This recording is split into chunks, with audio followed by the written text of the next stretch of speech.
एक साथ निकाय चुनाव, सारे चुनाव एक साथ कराने को वो करवा कहाँ पा रहे बताओ। सुनते हैं, खाली सुनते हैं। और चुनाव की जो कॉन्स्टिट्यूशन है, संविधान, उसमें सुप्रीम कोर्ट के, हाई कोर्ट के कई राज्यों के निर्णय आए हुए हैं कि चुनाव आपको टाइम पे कराने पड़ेंगे, पोस्टपोन नहीं कर सकते। हमने भी एक बार प्रयास किया था जब स्ट्राइक हो गई थी कर्मचारियों की, हमें मना किया गया। मुझे याद नहीं कि मैं हाईकोर्ट गया नहीं गया, पर मुझे याद है कि उस वक्त में एक स्ट्राइक हुई थी, पर चुनाव हमें करवाने पड़े और हम चुनाव जीत के भी आए थे। कर्नाटक इलेक्शन कमीशन का ये बयान भी आया है कि वापस से बैलेट पर इलेक्शन जो है वो देश के लिए ज्यादा फायदेमंद है। कर्नाटक इलेक्शन कमीशन का वही मैं आपको कह रहा हूँ, पब्लिक भी कह रही है। और मैंने कहा ना, जो दुनिया की राष्ट्र जो है, भाई भारत सरकार तो भारत सरकार होती है, दुनिया भर के जो देश हैं वहाँ की स्टडी करवाने भारत सरकार। एक बार और मैं कहना चाहूँगा अंत में कि सुब्रमण्यम स्वामी जी गए थे सुप्रीम कोर्ट तक इसी को लेके,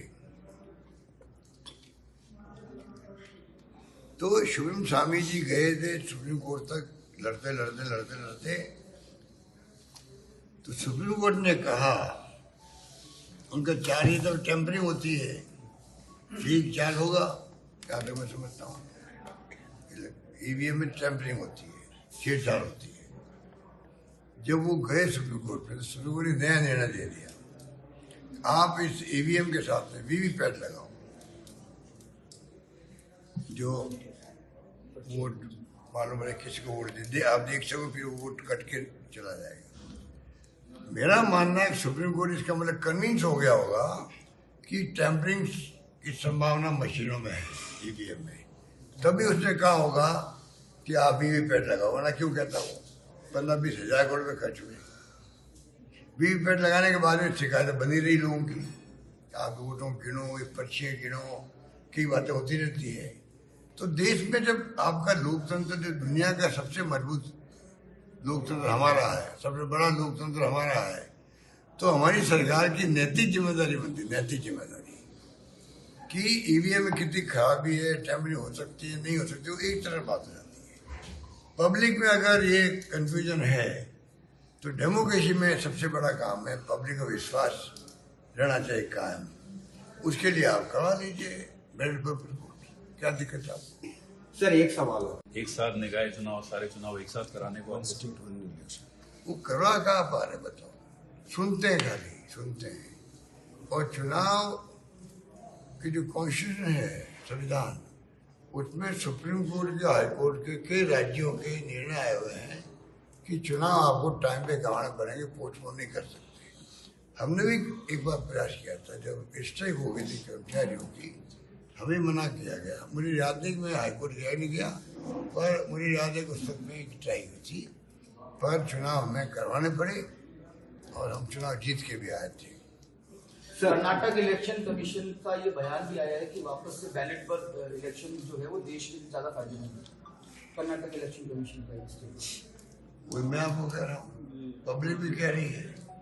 और मैंने कहा ना, जो दुनिया की राष्ट्र जो है, भाई भारत सरकार तो भारत सरकार होती है, दुनिया भर के जो देश हैं वहाँ की स्टडी करवाने भारत सरकार। एक बार और मैं कहना चाहूँगा अंत में कि सुब्रमण्यम स्वामी जी गए थे सुप्रीम कोर्ट तक इसी को लेके, तो सुब्रमण्यम स्वामी जी गए थे सुप्रीम कोर्ट तक, लड़ते लड़ते लड़ते लड़ते, तो सुप्रीम कोर्ट ने कहा, उनका चाल ही तो टेम्परिंग होती है, ठीक चाल होगा, क्या तक मैं समझता हूँ, ईवीएम में टेम्परिंग होती है, छेड़छाड़ होती है। जब वो गए सुप्रीम कोर्ट में, तो सुप्रीम कोर्ट ने नया निर्णय दे दिया, आप इस ईवीएम के साथ में वीवीपैट लगाओ, जो वोट मालूम है किसी को वोट दे, आप देख सको, फिर वो वोट कट के चला जाएगा।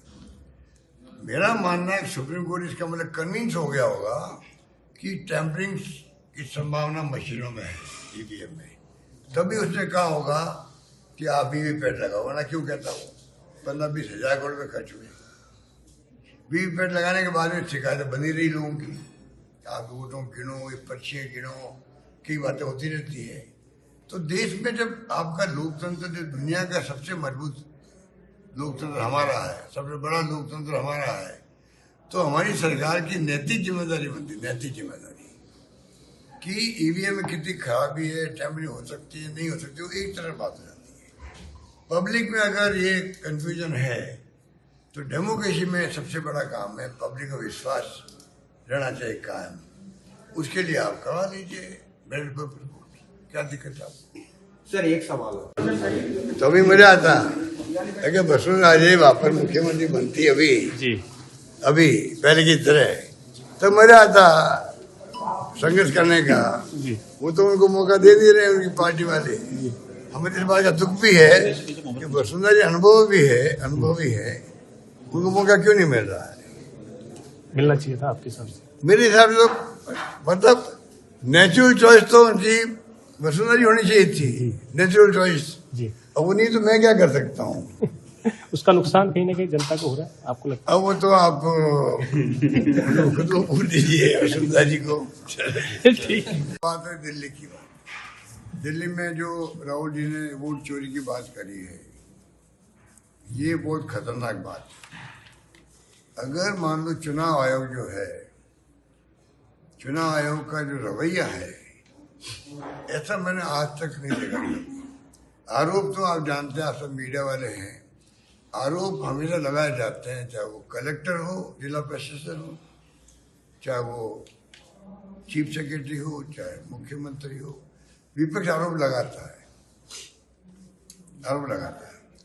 और कभी मैंने देखा नहीं, पॉलिटिकल व्यक्ति तो जवाब दे सकता है, मुख्यमंत्री दे सकते हैं, मंत्री दे सकते हैं, पर ब्यूरोक्रेसी के अंदर आरोप लगता है। वो प्रयास करते हैं कि हम कैसे इम्प्रूवमेंट करके बताएं कि देखो हमने इम्प्रूवमेंट कर दिया। ये मैंने देखा है। चुनाव आयोग है, अगर जाए कोई शिकायत करता है चुनाव आयोग में, विपक्ष वाले डेलीगेशन लेके जाते हैं, तो सुन लेता। वो सुनने के बाद में वो अपनी कार्रवाई करता, विश्वास दिलाता है कि हम कोशिश कर रहे हैं, आपने जो पॉइंट दिए हमने नोट कर लिए हैं और हम प्रयास करेंगे कि आपकी जो शिकायतें उनको हम दूर करें। ये कायदा होता है। पहली बार देख रहा हूँ कि जो चुनाव आयोग है वो खुद ही बहस में उलझ जाता है। नंबर एक, वो खुद ही जो है बहस में उलझने के अलावा जिस रूप में उसका रवैया होता है, कोई पत्र लिख दिया, मान लो खड़गे साहब ने लिख दिया पत्र, जवाब देंगे तो उसकी लैंग्वेज बड़ी, कहना चाहिए कि हल्की लैंग्वेज होती है। ये कायदा नहीं होता है। डेमोक्रेसी में आप विपक्ष का सम्मान नहीं करोगे तो फिर डेमोक्रेसी कैसे रहेगी? तो मैंने देखा जो पत्रों के जवाब आते हैं वो भी बड़ी लैंग्वेज ऐसी आती है, वो अच्छी परंपरा नहीं है। अब मुद्दा उठाया राहुल गांधी जी ने 1 लाख वोटों का, मान लीजिए उनको करना क्या था कि भाई ठीक है आपने हमें दिया है, हम जांच करवा लेंगे। 15 दिन के बाद में आप जवाब दे देते भाई इसमें ये बात सच्चाई निकली, इन बातों में दम नहीं था, आपको जवाब दे, बात खत्म हो जाती। आपने स्टैंड लिया है, आप तो पहले एफिडेविट को फिर वो जांच शुरू करेंगे। अरे आप, वो तो नेता प्रतिपक्ष राहुल गांधी है, अगर एक मीडिया वाला भी, अगर मीडिया हाउस, बड़े मीडिया हाउस भी है, कोई पत्रकार खोजी पत्रकार है, वो भी अगर मान लो खोजी पत्रकार ऐसे लेके आता केस कि भाई देखो ये बहुत बड़ा इश्यू बन गया है, या घोटाला हो रहा है, या वोटर लिस्ट में गड़बड़ी सामने आई है, वो भी नेशनल न्यूज बनती है। इलेक्शन कमीशन शिव मोटो जांच शुरू कर देता, खाली न्यूज के आधार पे ही, ये कायदा होता है। यहाँ हम देखते हैं कि वो तो बहस कर रहे हैं कि आप एफिडेविट दे दीजिए और आप पता ही वो क्या क्या कहते रहते हैं। ऐसा कभी व्यवहार मैंने देखा नहीं। मुझे चिंता लगी हुई क्या मतलब रशिया और चाइना, वहाँ भी चुनाव आयोग वहाँ पे भी होने हुए हैं। चुनाव आयोग रशिया में भी है, चाइना में भी है। क्या हम रशिया चाइना की तरह चुनाव आयोग की तरफ जा रहे हैं क्या? जब चुनाव तो होते हैं पर चुनाव एक तरफा ही होते हैं वहाँ पर, तो क्या हम उस दिशा में जा रहे हैं? ये बात मैं बहुत गंभीरता से सोच में कह रहा हूँ। देश को चिंता इस बात की, अब बुद्धिजीवी मिलते हैं, कल मैं मिला हमारे राजीव गांधी स्टडी सर्कल के लोगों से, सब चिंतित हो रहे हैं कि भाई पता नहीं हम कहाँ जा रहे हैं, किस दिशा में जा रहे हैं। डेमोक्रेसी बचेगी नहीं बचेगी? आपने हिंदू राष्ट्र करते करते एक तरफा ऐसा माहौल बना दिया है कि आज लोगों में भय का माहौल बन गया है। हिंदू, मुस्लिम, सिख, ईसाई जो हमारा जैन, फारसी जो परंपरा रही है और अलग अलग भाषाएं देश के अंदर है, यही हमारी खूबसूरती है इस देश की। और इस एकता के लिए, देश की एकता के लिए इंदिरा गांधी जी ने जान दे दी अपनी, तो खालिस्तान नहीं बनने दिया। राजीव गांधी शहीद हो गए। क्या उस मुल्क के अंदर अब जो कुछ भी स्थिति बनी है, हर व्यक्ति फेस टाइम में बात करो। फेस अगर एक वोट का अधिकार उनके बाद नहीं हो, कौन तो करो हाथ लगावे, नमस्कार के जवाब हम नहीं देते हैं। सर, सावरिया सेठ में आज जन्मदिन का जलसा है या सचिन पायलट जी? नमस्कार, thank you very much. Vote चोरी वाला और आपके जो स्पीकर साहब का टूर कैसा रहा, आप ज्यादा कौन जानता है? आप जानते हो कैसा टूर रहा उनका, और अखबार में क्या छपा वो भी आप जानते हो। उसके बारे में मैं कमेंट नहीं करना चाहता है, पर जो लोग गुस्से में थे कि भाई मतलब हो क्या रहा, कोई आ ही नहीं रहा। राजस्थान में भी वोट चोरी का कोई मानते हैं आप? राजस्थान में भी वोट चोरी को लेकर कुछ हुआ ऐसा मामला? कौन वोट चोरी जो राहुल गांधी जी लगा रहे हैं दिल्ली में, तो राजस्थान में आप मुख्यमंत्री रहे हैं पूर्व सरकार में, आप भी मानते हैं कि सत्ता परिवर्तन हुई तो इसमें कहीं ना कहीं वोट चोरी का कोई रहा है मामला? देखिए, ये ईवीएम मशीन जब तक रहेगी देश में, तब तक ये आशंका बनी रहेगी, आशंका बनी रहेगी। और आम जनता सोचती है कुछ गड़बड़ हो रहा दिखता है। अब कभी कांग्रेस जीत जाती है तो कभी आप तो जीत गए, अब ईवीएम ने अपने काम पे ठीक कर दिया। तो ये तमाम तरह की आशंका चलती रहती है। कुछ लोग कहते हैं ये भी एक कॉन्स्पिरेसी का हिस्सा है, कहीं जीता दो कहीं हरा दो। नहीं, कांग्रेस ऐसा मानती है कि राजस्थान में वोट चोरी संभव? वो उसमें आ जाती बात कि ईवीएम को लेके इश्यू है, और दुनिया की बड़े बड़े देश, अमेरिका, इंग्लैंड, जर्मनी इत्यादि में 5-10 नाम होंगे ज़्यादा कंट्री के, जो विकसित राष्ट्र कहलाते हैं, वहाँ तमाम जगह पर पेपर बैलेट से वोट होने लग गए। पहले वहाँ भी मशीनें थी, जो वहाँ होने लग गए, जो विकसित राष्ट्र है, तो हमें क्या दिक्कत हो रही है? हमें क्या दिक्कत हो रही है? सर, वोट कोई जमाना था एक दिन में वोट हो जाते थे कंट्री में, कोई जमाना था। अब 2 महीने इलेक्शन, 2 महीने इलेक्शन चलते हैं, 1 महीने 6 बार इलेक्शन होते हैं। उसे लोग आशंका पैदा होते हैं भाई ये क्यों कर रहे हैं। आशंका को समाप्त करने की जिम्मेदारी किसकी है? सरकार की, चुनाव आयोग की है। वो निभा नहीं पा रहे। आप संतुष्ट करते जनता को, विपक्ष चुप हो जाएगा। जनता को संतुष्ट आप करोगे ना, कौन करेगा?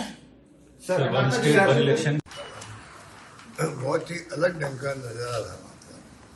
जनरली क्या होता है कि अतिवृष्टि होती है तो उसके अंदर लोग तकलीफ होती है, पानी भर जाता है और लोग परेशान भी होते हैं, केवल नावें चलानी पड़ती, पानी निकालने के लिए सब होता है। पर ये दीवार जो घेरी है उसके बाद में अचानक जो फ्लड आया है तो घरों के अंदर घुस गया, 4 फीट 5 फीट, सारा सामान जो बह गया हो या पूरा नुकसान हो गया हो, तो अलग ढंग का या मतलब परेशानी है। उसके मर्म को समझना पड़ेगा सरकार को। वास्तव में जो हालात बने हैं घर घर के अंदर, हर घर के अलग कहानी थी। तो मैं जब गया तो बहुत गुस्से में लोग थे। हमने उनको शांत करने का प्रयास किया कि हम आप आए इसलिए हैं, आपकी भावना पहुंचाएंगे मुख्यमंत्री तक और आपके खुद के एमएलए साहब जो स्पीकर हैं, तब जाके वो शांत हो गए।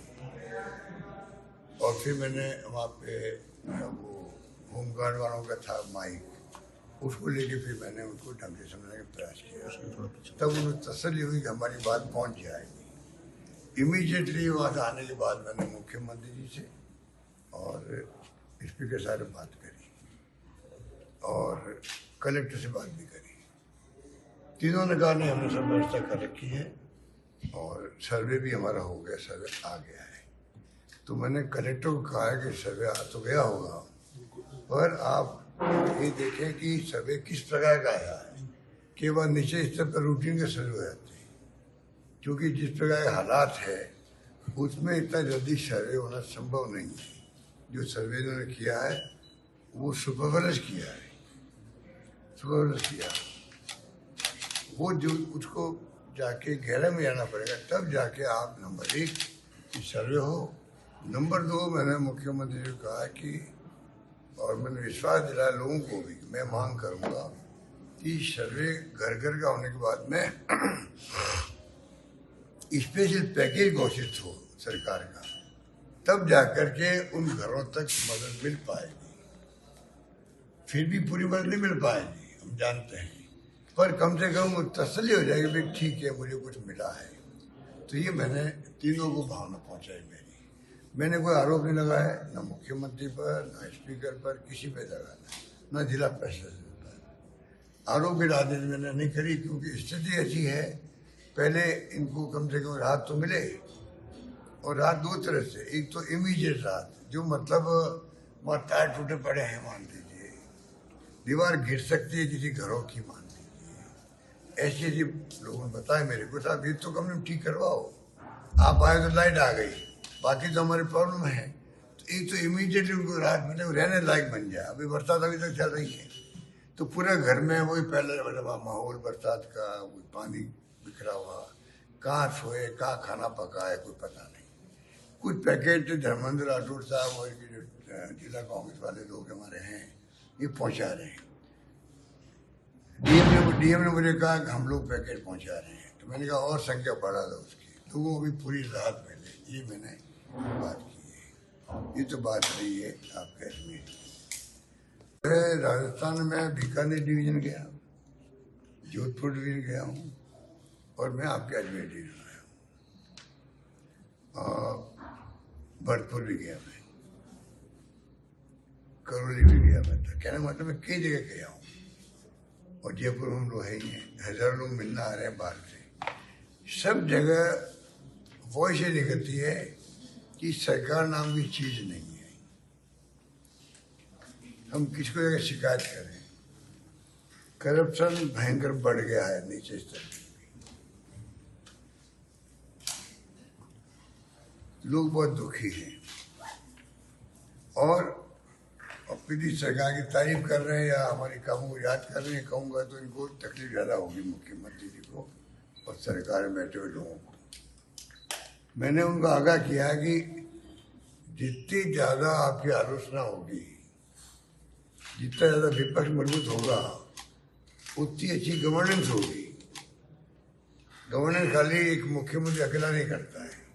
गवर्नेंस में तमाम जो मंत्रिमंडल है या पूरा कुनबा है बीजेपी का, चाहे वो संगठन भी क्यों नहीं हो, और फिर जो ब्यूरोक्रेसी है ऊपर से नीचे तक, पट्टवाई लगा करके चीफ सेक्रेटरी तक, सब में जब इकबाल कायम होता है, तब जाकर के वो जो है गवर्नेंस अच्छी होती है।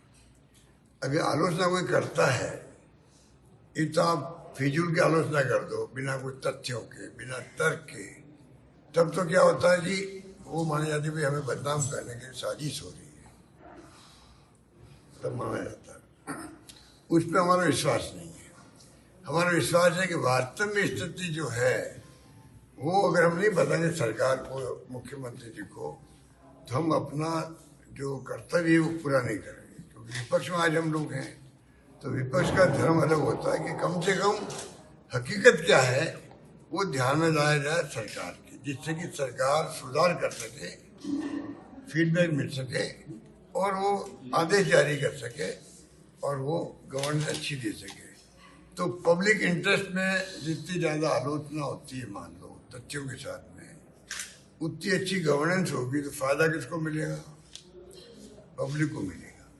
ये हमारा ध्येय है, तो वो हम लोग चल रहे हैं ढंग से आगाह कर रहे हैं इनको। इनके खुद के इंटरेस्ट के अंदर है कि वो गवर्नेंस को इम्प्रूव करें। इनकी शिकायतें दिल्ली में बहुत हो रही है, अब ये बात मैं बोलता हूँ तो उनको अजीब लगती है। दिल्ली में आप किसी से भेज दिए, उनको पूछिए, आपके जो इंटेलिजेंस के लोग हैं उनको दिल्ली भेज दीजिए चुपचाप, दिल्ली में क्या माहौल है सरकार के बारे में मालूम पड़ जाएगा इनको। इनके मुख्यमंत्री इंटरेस्ट में कह रहा हूँ मैं कि जब आप मुख्यमंत्री हमारे हैं तो अच्छी गवर्नेंस देंगे तो पब्लिक को फायदा होगा। हमारा इंटरेस्ट ना मुख्यमंत्री जी में है, ना बीजेपी में हमारा इंटरेस्ट है, ना सरकार में है। हमारा इंटरेस्ट पब्लिक के अंदर है, पब्लिक को राहत मिले। इसलिए अगर कमजोरी है सरकार के बारे में, अगर ये चल रहा है बीजेपी के अंदर भी कि गवर्नेंस अच्छी नहीं हो रही है, तो ये हम तो अपनी ड्यूटी पूरी कर रहे हैं, चाहे वो बुरा मानो चाहे वो किसी रूप में लो, वो तो उनके ऊपर है। मैं उनकी जगह होता तो मैं फीडबैक के रूप में लेता आया हूँ आज तक। हमारे वक्त में आलोचनाएं कम नहीं होती थी। कई बार हमारी पार्टी के लोग भी हो सकता है आलोचना करते हों, कई बार हमारे विपक्ष तो करते थे। हम बुरा नहीं मानते थे, हम उसको अगर न्यूज़ पढ़ लेते थे मीडिया में, सुन लेते थे टीवी में या सोशल मीडिया में, तो उसी वक्त मैं कार्रवाई करता कि भाई ये क्यों रिपोर्ट आ रही है। ये डेमोक्रेसी में विपक्ष की भूमिका होती है, और डेमोक्रेसी में विपक्ष नहीं तो पक्ष क्या है, विपक्ष नहीं है तो पक्ष क्या होता है। विपक्ष है डेमोक्रेसी में, तब जाके सत्ता पक्ष होता है और वो कुछ करके दिखाने का प्रयास करता है। ये स्थिति है, तो स्थिति ये तो है राजस्थान के बारे में। यह मीटिंग जोधपुर का एक अलग इतिहास है। मैं चाहूँगा प्यार मोहब्बत भाईचारे का संदेश मोहन भागवत जी दे वहाँ से, और ये जो काशी मथुरा की बातें कर रहे हैं, ये बातें उचित नहीं हैं। ये और आग भड़का देंगे देश के अंदर। जैसे राम जन्मभूमि को लेके हुआ था, कितने दंगे हुए थे, कितने मारे गए थे लोग बाग, तो क्यों नई बातें छेड़ते हो। मोहन भागवत जी कभी तो बहुत अच्छी बात कह देते हैं, हिंदुस्तान आने वाले सब भारतीय हैं और सब लोग कन्वर्टेड है, सब हम एक हैं। अच्छी बातें बोलते बोलते फिर फाउल खेल जाते हैं। बताइए आप, क्या काशी मथुरा में हम नहीं, हमारे स्वयंसेवक जा सकते हैं, तो बिना स्वयंसेवक के फिर आरएसएस क्या है। मैं मोहन भागवत जी पूछना चाहता हूँ, आपने कह दिया भाई आरएसएस भागने लगी, हमारे स्वयंसेवकों को छूट है, तो भाई स्वयंसेवक की छूट है, स्वयंसेवकों से ही आरएसएस है ना, मतलब तो ये बातें क्यों कर रहे हो। तो ये एक नया सगुफा छोड़ दिया है। पूरा देश चिंतित है, अभी बोल नहीं रहा है, इंतजार कर रहा है ये किस दिशा में जाना चाहते हैं। एक वसुंधरा राजे को लेकर एक सवाल को, वसुंधरा राजे जी हैं, उन्होंने मोहन भागवत से मुलाकात की, फिर सीएम ने की। किस तरह से देखते हैं दोनों की भूमिका। इसको मैं क्यों कमेंट करूं, मुझे बताओ जी। मैं तो उनके बारे में वो आप वसुंधरा राजे को अच्छे तरीके से जानते हैं, किससे क्या संबंध है वसुंधरा जी के, वो आप मुझसे क्यों पूछ रहे हो। पुराना कार्यकाल आपने देखा है उनका, इस कार्यकाल और पुराने कार्यकाल में कोई अंतर है। बहुत हो गया भैया।